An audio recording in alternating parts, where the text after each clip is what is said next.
नमस्कार मंडळी, श्री स्वामी समर्थ.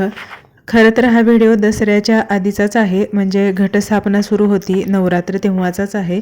पण थोडासा लेट झाला कारण दसरा वगैरे सण सगळं होतं ना, त्याच्यामुळं व्हिडिओ अपलोड करायचा राहून गेला.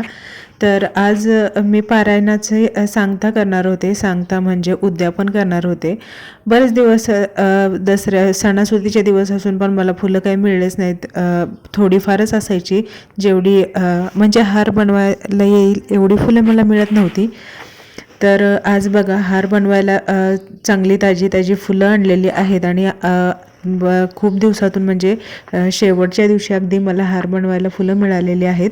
तर मी हार विकत न आणता फुलं घेऊन आली सुट्टी आणि त्याचा बघा किती खूप छान असा हार बनवला आहे. मला तर खूप आवड आहे फुलांची, देवाला फुलं व्हायची, हार बनवायचे, हार घालायचे.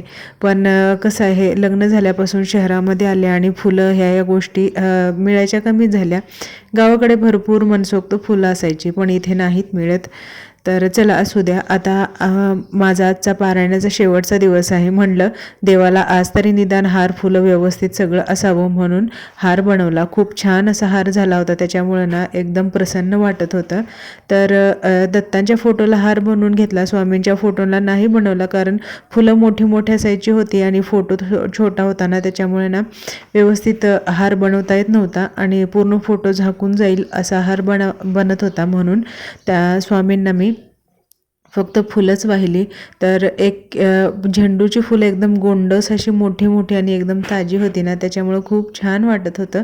तर बघा व्यवस्थित मी पूजा मांडून घेतली, रांगोळी वगैरे काढली. रोज रांगोळी काढायची, जरा छोटीच काढायची, पण आज थोडीशी व्यवस्थित थोडासा जास्त टाईम देऊन सगळी व्यवस्थित पूजा करून घेतली माझ्या मनासारखं. झालं उशीर झाला तर होऊ दे थोडासा, असं मी स्वतःच विचार केला. पण आज पूजा मात्र प्रॉपर करायची असं ठरवलं. तर पूजा वगैरे झाली माझी आणि त्याच्यानंतर ग्रंथ वाचून झाला, म्हणजे श्रीपाद श्रीवल्लभ पारायण सुरू होतं ते वाचून झालं. आणि त्याच्यानंतर बघा आज सांगता होती, म्हणजे उद्यापन होतं, त्याच्यासाठी जेवण पण बनवायचं होतं. तर जास्त काही पुरणपोळीचं वगैरे नैवेद्य नाही बनवला मी.